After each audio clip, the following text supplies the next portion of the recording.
ऊपर भद्रा नदी के किनारे बहुत सुंदर नगर था।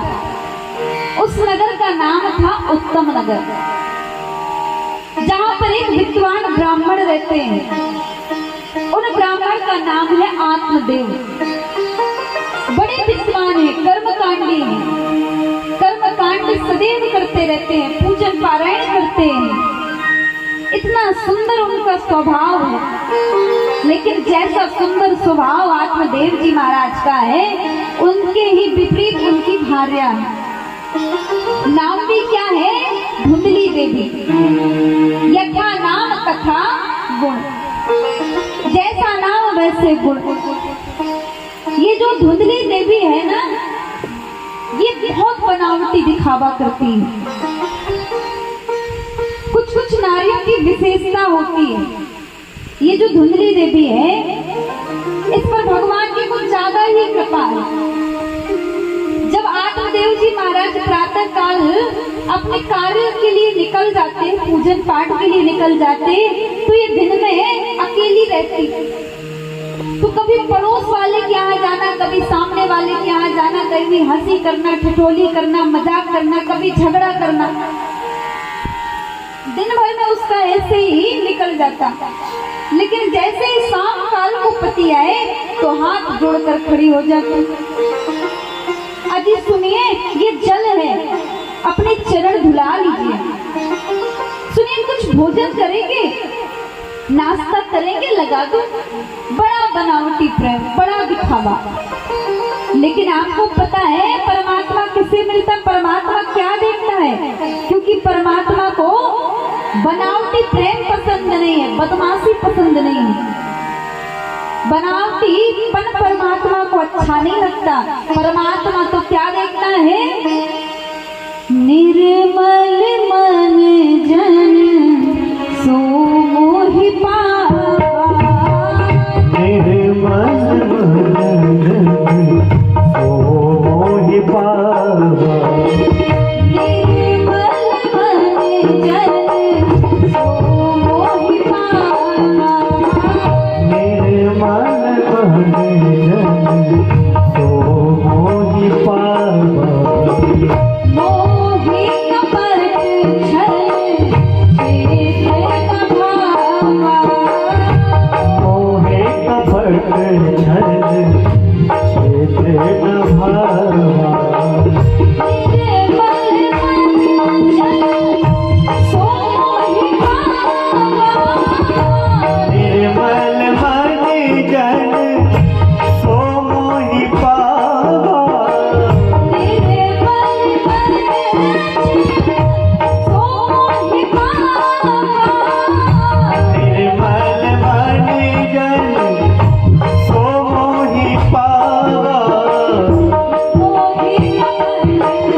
दिखावा बिल्कुल मत करो।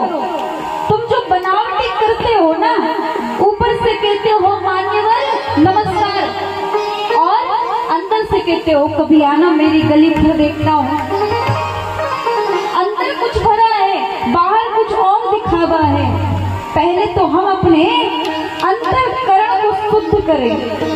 जब अंतःकरण शुद्ध हो जाए तब हम भाव लाएं कि हाँ, आज हम कथा सुन रहे हैं, भगवान का और हमारा मिलन होगा। ये सुंदर भाव लेकर के आए। अब धुंधली देवी का मन पवित्र तो नहीं है।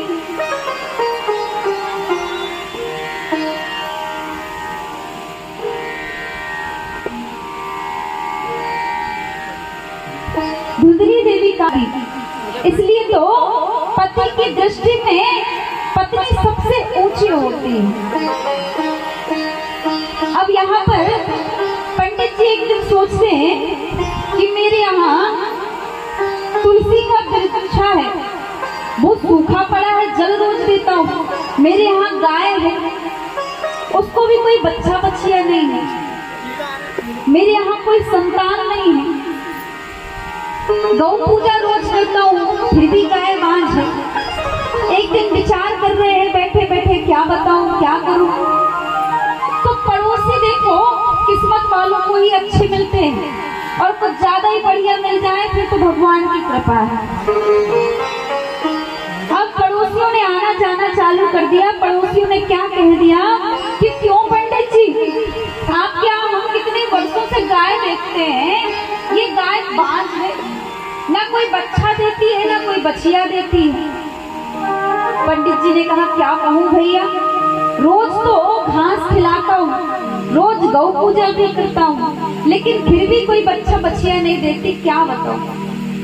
अच्छा ये तुम्हारे यहाँ तुलसी का वृक्ष है? बोले रोज जल देता हूँ, रोज पूजन करता हूँ, फिर भी हरा नहीं है।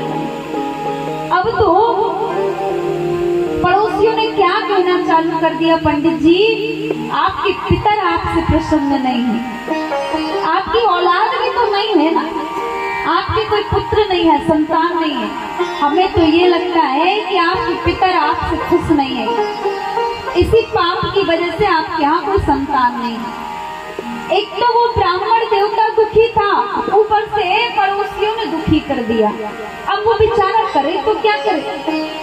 दुखी मन से एक दिन सोचा वन चला जाऊंगा और संतान प्राप्ति का वर पाकर के ही वन से घर लौटूंगा। वो ब्राह्मण एक दिन वन चला गया, जंगल में जाकर के बैठ गया, भगवान का ध्यान करने लगा, दुखी है, रुदन करने लगा। एक संत एक महात्मा वहां से गुजर रहे थे, और महात्मा देखो, महात्मा किसी लाल कपड़े वाले को नहीं कहते, किसी पीले कपड़े वाले को नहीं कहते, लाल कपड़े पीले कपड़े संतरे वाले भगवा रंग वाले को नहीं कहते। अरे जो परमात्मा से मिला दे, दुखी व्यक्ति का वो दुख जान जाए, उसका दुख दूर कर दे। क्योंकि संत महात्मा दूर से ही समझ जाते हैं, मस्तिष्क की रेखा देखकर कि ये व्यक्ति दुखी है या नहीं, इसको कष्ट है या नहीं। संत ने कहा क्या बात है। संत ने बड़े सुंदर भाव से पूछा, कथम रोदसी विप्रत्वम काते चिंतावली यशी वदत्वं सत्वरं मह्यं स्वस्य दुःखस्य कारणम्। बोले भैया क्या बात है, अरे किस कारण से दुखी हो, इतना कष्ट क्यों है तुम्हें। आप तो कर्मकांडी मालूम पड़ते हो, अरे कोई विद्वान मालूम पड़ते हो, तो क्या बात है, किस बात का कष्ट हो गया है। ब्राह्मण देवता ने कहा क्या बताऊं महात्मा, मेरे पितर मुझसे प्रसन्न नहीं है, ना जाने मैंने कौन सा पाप किया था कि मेरी कोई संतान नहीं है। मेरी गैया बहुत वर्ष हो गए, 6 वर्ष से कोई बच्चा बच्चिया नहीं देती है।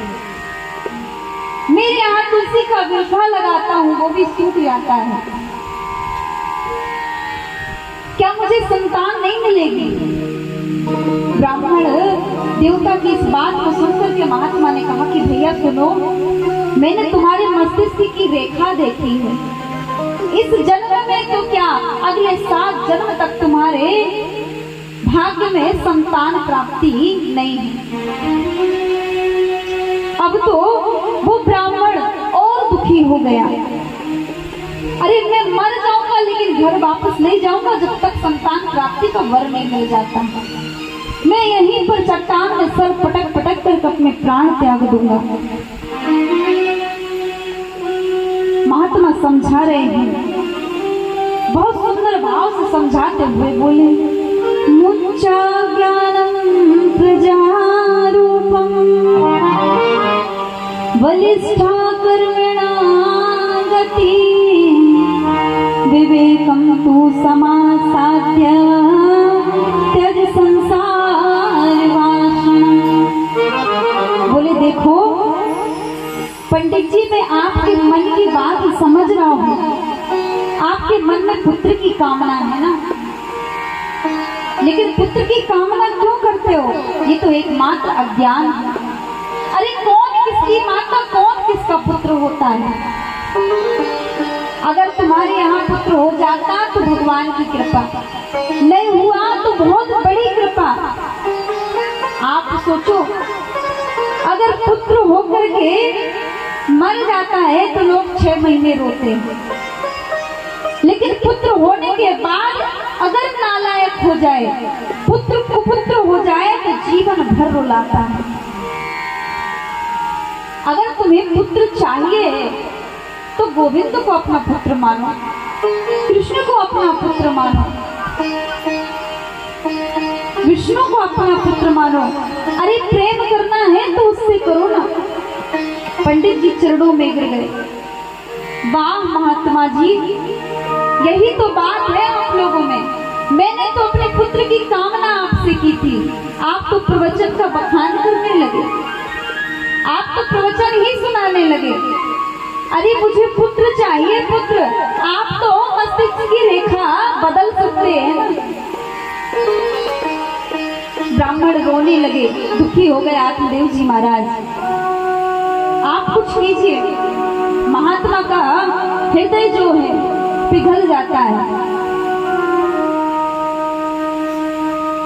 महात्मा ने एक फल दिया, कहा देखो ये फल है, अपनी पत्नी को खिला देना, तुम्हारे यहाँ सुंदर पुत्र जन्म होगा। नियम बता दिए। आत्मदेव जी महाराज अपने घर गए। घर जाकर के उन्होंने अपनी पत्नी से कहा कि देवी, ये फल मुझे महात्मा ने दिया है, इस फल को तुम पाओ, हमारे यहाँ सुंदर पुत्र उत्पन्न होगा, हमारे यहाँ सुंदर पुत्र आएगा। धुंधली देवी ने सोचा पुत्र आएगा। अरे फल खाने से भी कभी पुत्र आता है क्या? अब पंडित जी तो बाहर चले गए। धुंधली देवी ने मन में सोचा और अपनी सहेली को बुलाया।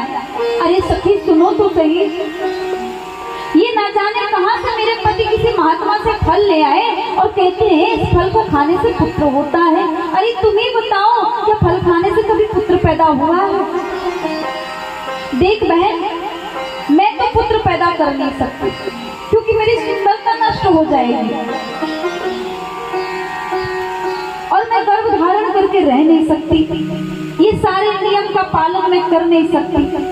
अरे अगर मैं गर्भवती हो गई तो कहते हैं गर्भवती स्त्री को बड़े हिसाब से रहना पड़ता है, न ज्यादा दौड़ सकती है न तेज चल सकती है।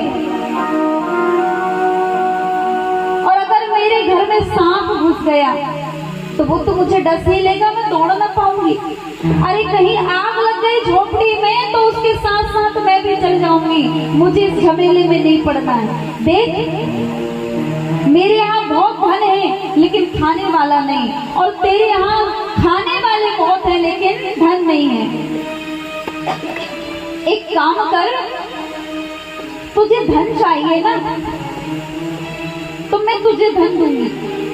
सहेली ने कहा तुम चाहती क्या हो? बोली देख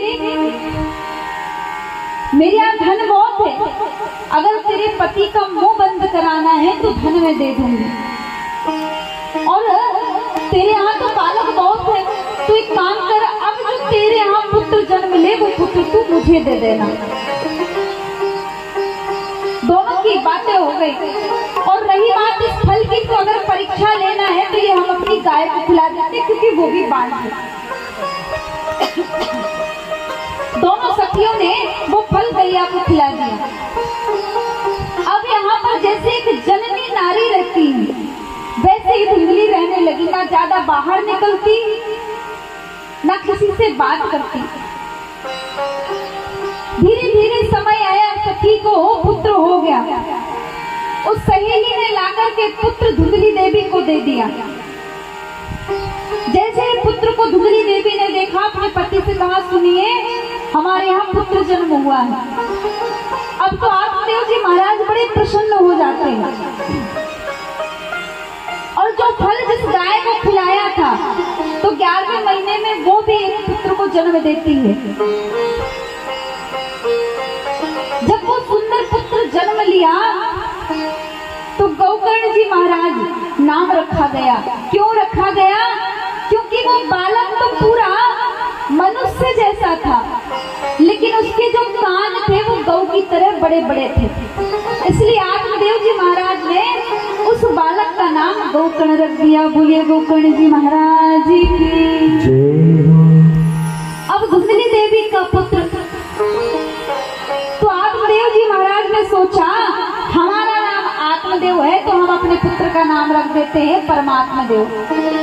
धुंधली देवी ने कहा वाह जी वाह, 9 महीने गर्भ में हमने रखा और नाम आप अपने से मिलता जुलता देना चाहते हो। मेरा नाम धुंधली है तो अपने पुत्र का नाम मैं धुंधकारी रखूंगी। तो अपने पुत्र का नाम धुंधकारी रख दिया।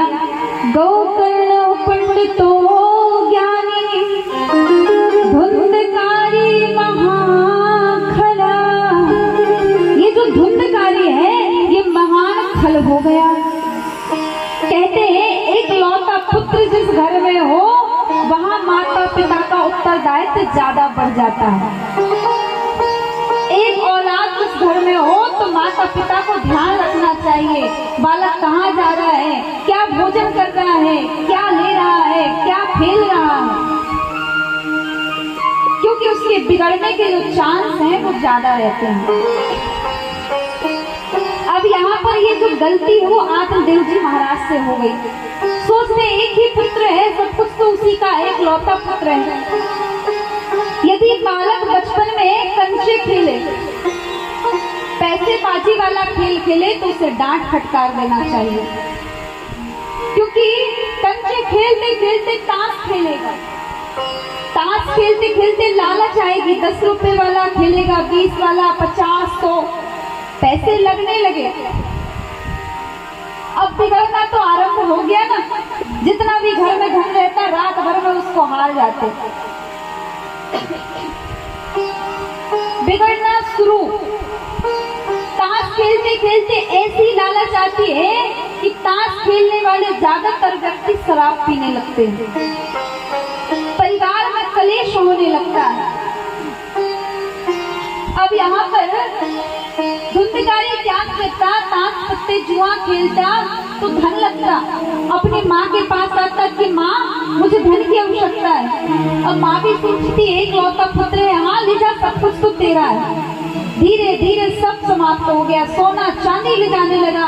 सोना चांदी जब समाप्त हो गया तो माँ थोड़ी सख्ती से पेश आई, अरे मैं तुम्हें नहीं दे सकती, सब कुछ दे दूंगी तो घर में बचेगा क्या। तो माँ को डांट फटकार लगा दिया, सारा धन चला गया, सारा रुपया पैसा चला गया, सोना चांदी सब चला गया। अब जब सब कुछ नहीं बचा तो डकैती डालने लगा। पिता ने चिल्लाया, मांस मदिरा का सेवन करने लगा, जगह जगह मांस के टुकड़े, शराब की बोतलें पड़ी मिलती। पिता ने कहा मेरे मंदिर जैसे घर को तुमने नर्क का अड्डा बना दिया। तो पिता को भी डांट दिया, फटकार लगा दी। अब जब कोई बालक पिता को डांटे तो पिता को कष्ट हो गए, तो आत्मदेव जी महाराज एकांत में जाकर के बैठ गए, रोने लगे, रुदन करने लगे। गोकर्ण जी महाराज का आगमन हुआ। गोकर्ण जी महाराज सुंदर भाव से उन्हें पिताजी कहते थे। बोले पिताजी क्या बात है, आप क्यों दुखी हो, क्या कष्ट है, मुझे बताओ ना। आत्मदेव जी ने कहा क्या बताऊं पुत्र, मेरे स्वर्ग जैसे घर को, मंदिर जैसे घर को मेरे पुत्र ने नरक का अड्डा बना दिया। अब मैं क्या करूं, मुझे समझ में नहीं आता, जाऊं तो कहां जाऊं। अगर वन में जाऊं तो मन की जो खटपट है वो नहीं मिट रही है, मन को शांत करूं तो कैसे करूं। गोकर्ण जी ने समझाया पिताजी पहले तो मन को एकाग्र करो। बोले बेटा आप ही मेरा मार्गदर्शन करो ना, क्योंकि मैं घर छोड़ करके जा नहीं सकता, मन में इतनी विरक्ति नहीं है। बोले पिताजी सुनिए, मैं तो ये कहता हूँ कि सबसे पहले ये जो शरीर है, शरीर के प्रति जो हमारा देहाभिमान है उसे त्याग दें। मैं शरीर हूं ऐसा मानना त्याग दें। क्योंकि ये जो शरीर है ना, चाहे इसे ज्ञानी बोलो, चाहे संत बोलो, कुछ भी बोलो, लेकिन इस शरीर की गति 3 होती है। जला दोगे तो राख बन जाएगी, फेंक दोगे तो गीदड़ खा जाएंगे, जमीन में गाड़ दोगे तो कीड़े पड़ जाएंगे। करें तो क्या करें? कभी घर में बैठकर एकांत में आंख बंद करके ध्यान करना और खुद से एक प्रश्न करना, मैं हूं तो क्या हूं? ये मेरा शरीर क्या है? अरे एक दिन राख हो जाएगा, तो इस शरीर का अभिमान क्यों? मैं ये कर सकता हूं, मैं वो कर सकता हूं, ऐसा मन में क्यों? कुछ नहीं हो सकता। कभी शरीर जो है वो मैं नहीं हो सकता, क्योंकि शरीर हमारा है ही नहीं। ये तो एक पिंजरा है जिसमें हम कैद हैं, कभी भी छोड़कर जा सकता है। क्योंकि कहते हैं ना, चल रे हंसा अमर लोक को, यहाँ कोई नहीं तेरा रे, जग वालों का हुआ अंधेरा, अपना हुआ सवेरा। इसलिए इस शरीर का अभिमान करना छोड़ दो। जिसको तुमने अपना माना वो एक बहम है, एकदम बहम है। समाज ना अपना होता है, और हम समाज में जो प्रतिष्ठा पाने के लिए सुंदर मकान बनाते हैं, एक दूसरे को जलाने के लिए, पत्नी और पति से, बच्चों से प्रेम करते हैं दूसरों को दिखाने के लिए, लेकिन धर्म की राह को छोड़ देते हैं, सत्कर्म करना छोड़ देते हैं। पिताजी, मैं तो एक ही बात कहूँ कि ये जो मन है ना, जब तक मन की खटपट नहीं मिटेगी, बन जाने से कोई फायदा नहीं। इसलिए पहले तो मन की खटपट को मिटाओ। आप बन जाना चाहते हो, मुक्ति पाना चाहते हो, तो सारे विषयों को त्यागना पड़ेगा, तब बन जाने में फायदा है। इतनी सुंदर बात जब गोकर्ण जी महाराज ने कही, तो आत्मदेव जी महाराज अपना घर छोड़ करके, सर्वस्व छोड़ करके वन चले जाते हैं। वन में जाकर के भजन करते हैं। भागवत जी के 10वें स्कंद का उन्होंने पाठ किया और परमात्मा को प्राप्त किया। बोलिए वृंदावन में हरिलाल की जय हो। अब यहाँ आत्मदेव जी के जाने के बाद भंडारी ने सोचा, अच्छा हुआ चले गए। रोज टोकते थे, ये मत करो, वो मत करो, ऐसा करते हो, वैसा करते हो, अच्छा हुआ चले गए। माँ को डांटने लगा, अब धन दो, धन कहाँ है, चांदी कहाँ है, सोना कहाँ है। माँ ने कहा, सब कुछ तो तूने ले लिया, अब बचा ही क्या है, तो माँ को मारने लगा। संसार में कौन माँ ऐसी है, कौन पिता ऐसा है जो अपनी संतान से पिट सकता है? कोई माँ बाप ये नहीं चाहेंगे कि हमारी औलाद हमें पीटे, अरे वो मरना बर्दाश्त करेंगे, लेकिन औलाद के हाथों पिटना बर्दाश्त नहीं कर सकते। क्यों? पैदा उन्होंने आपको किया है। आत्मदेव जी महाराज चले गए, धुंधली देवी से रहा नहीं गया, सहा नहीं गया। इससे अच्छा तो मैं बे औलाद थी, बिना पुत्र के थी, सब कुछ छोड़ करके कुएं में कूद करके अपने प्राण त्याग दिए।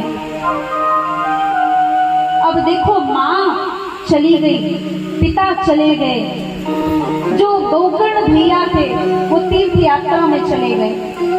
अब बचा कौन? धुंधकारी। करे तो क्या करे, सब कुछ लुटा दिया, डाका डालने लगा। 5 वेश्याओं को लाकर के घर में बिठा लिया। ये जो 5 वेश्याएं ये बड़ी खतरनाक होती हैं। 5 वेश्याओं ने सोचा कि इसके द्वारा हमने धन बहुत कमा लिया, 2-4 बार राजा से पकड़ाया गया है, और अगर अब पकड़ा गया तो इसके साथ साथ हम भी मारे जाएंगे। तो उन 5 वेश्याओं ने क्या किया, रात्रि में उठ करके धुंध धुंधकारी को बांध दिया रस्सी से और उसके मुख पर जलते हुए अंगारे डाल दिए और जमीन को खोद करके उसमें गाड़ दिया। पूरा समय तो उसका बुरे कर्म में व्यतीत हो गया। माता पिता को दुखी किया, 5 वेश्याओं को लाया, उन्होंने भी मार दिया। अब तो मरने के बाद भूत पिशाच बनकर के भटकने लगा। उस सुंदर महल में उसकी आत्मा भटक रही है। अब यहाँ पर गौकर्ण जी महाराज तीर्थ से आ रहे थे। तीर्थ से जब वापस आए तो उन्होंने सोचा ये मेरे पिताजी का महल है, मेरे पिताजी का गांव है, मुझे जाना चाहिए। और फिर ये भी सोचते हैं कि अभी गांव वालों को जगाना ठीक नहीं है, क्योंकि अगर गांव वाले जग जाते हैं तो इनकी निद्रा भंग हो जाएगी। और देखो संयमी जो पुरुष होता है, जब सभी व्यक्ति संसार के सोते हैं तो संयमी पुरुष परमात्मा का भजन करने बैठते हैं।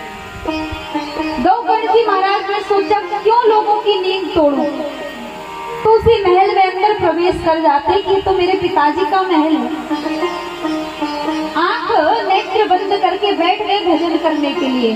जैसे ही अपने नेत्र बंद करते हैं तो कभी हाथी की आवाज आती है, कभी भालू की आवाज आती है, कई प्रकार की आवाज आती है, भेड़ की आवाज आती है, कभी आग के गोले फूट जाते हैं।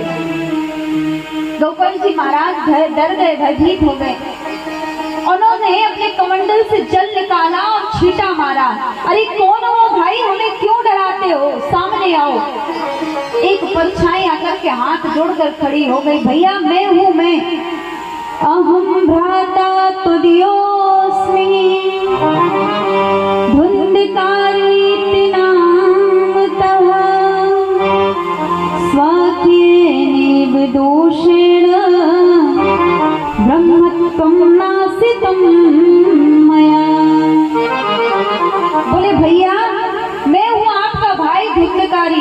अरे धुंधकारी, अरे राम राम, मैंने तो यात्रा में ही तुम्हारे बारे में सुन लिया था कि 5 वेश्याओं ने तुम्हें मार करके जमीन में गाड़ दिया।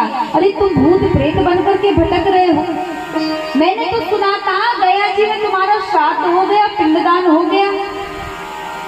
बोले भैया देखो, मेरा कितने भी बार श्राद्ध कर दो, कितने भी बार पिंडदान कर दो, लेकिन मुझे मुक्ति नहीं मिल सकती। अरे लेकिन जिसका भाई आप जैसा हो विद्वान, वो इतने कष्ट में कैसे हो सकता है? आप कुछ उपाय कीजिए ना। गौकर्ण जी ने कहा प्रातः काल होने दो, मैं कुछ करता हूँ। जैसे ही प्रातः काल हुआ, गौकर्ण जी महाराज ने स्नान किया, सूर्य देवता को अर्घ्य दिया। अर्घ्य देने के बाद गौकर्ण जी हाथ जोड़ करके कहते हैं, हे भुवन भास्कर सूर्य, मुझे केवल इतना बताइए कि पापी व्यक्ति जो प्रेत आत्मा है उसे मुक्ति कैसे मिले। सूर्य देवता ने, भुवन भास्कर ने आदेश किया, श्रीमद् भागवत का गायन करो, इससे मुक्ति मिल जाएगी। तुम वाचन करो, सुंदर व्यास मंच बनाओ। अब सुंदर बगीचा है, आम के वृक्ष लगे हुए हैं, सुंदर मंच बना हुआ है। भागवत जी को विराजमान किया और जहाँ सुंदर पंडाल सजाया गया, सुंदर बगीचा था, वहाँ स्वयं आसन लगा करके गौकर्ण जी महाराज बैठ गए। भागवत जी को स्थापित कर दिया, लेकिन प्रेत बैठे कहाँ? क्योंकि प्रेत के लिए अगर हम आसन लगाएंगे तो हवा उड़ा करके ले जा लेंगे। इसलिए धुंधकारी को सप्तग्रंथी जो बांस है, उस बांस में हवा का प्रकोप नहीं होता है, तो धुंधकारी को उस बांस में बिठा दिया। अब धुंधकारी बांस में बैठ गया। प्रथम दिन की कथा हुई, पहली ग्रंथि फट गई। दूसरे दिन की कथा हुई, दूसरी ग्रंथि फट गई।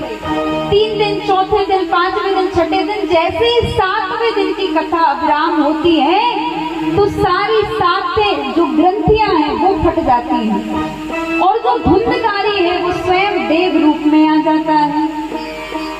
देवता का रूप सभी लोगों ने देखा, वो देवता बन गया, हाथ जोड़कर गोकर्ण जी के सामने खड़ा हो गया, भ्राता आपने मुझ पर बहुत बड़ी कृपा की, आपने मुझे कथा सुनाई, अरे मैं प्रेत बना हुआ था, आपकी कृपा से आज मैं देव रूप में आ गया।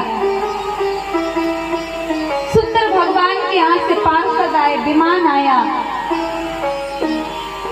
परमात्मा के पार्षद ले जाने लगे और जैसे ही ले जाने लगे तो गोकर्ण जी महाराज ने कहा ये क्या करते हो? बोले धुंधकारी को लेने आए हैं, ये देव बन गया है ना। बोले क्यों? पार्षदों ने कहा इन्होंने कथा सुनी है। तो बोले एक ही विमान आया है? बोले हाँ। अरे कथा तो हजारों लोगों ने सुनी है, 1000 विमान लेकर के आओ। बोले नहीं, क्योंकि श्रोता 3 प्रकार के होते हैं। बोले कौन कौन से? श्रोता, सोता और सरोता, ये 3 प्रकार के श्रोता होते हैं। और ये जो धुंधकारी है ये सच्चा श्रोता है, क्योंकि इसने एक आसन पर बैठ करके कथा सुनी है। श्रोता वही जो एक आसन पर बैठ करके सुने, कथा इधर से उधर ना जाए, अपना मन इधर से उधर ना भटकाए, एक चित लगा करके एकाग्रचित होकर के कथा को सुने। और दूसरा होता है सरोता। ये सरोता पता है कैसा होता है? सुपारी काटने वाला सरोता देखा है ना, कचर कचर चलता रहता है। तो जो 7 दिन ऐसे निकल जाता है ना, तिकोना लगा करके बैठते हैं और झपकी कब आ जाए, नींद पूरी हो जाए पता ही नहीं चलता, इतनी शांति रहती, जहाँ ये तीसरे नंबर वाला श्रोता होता है।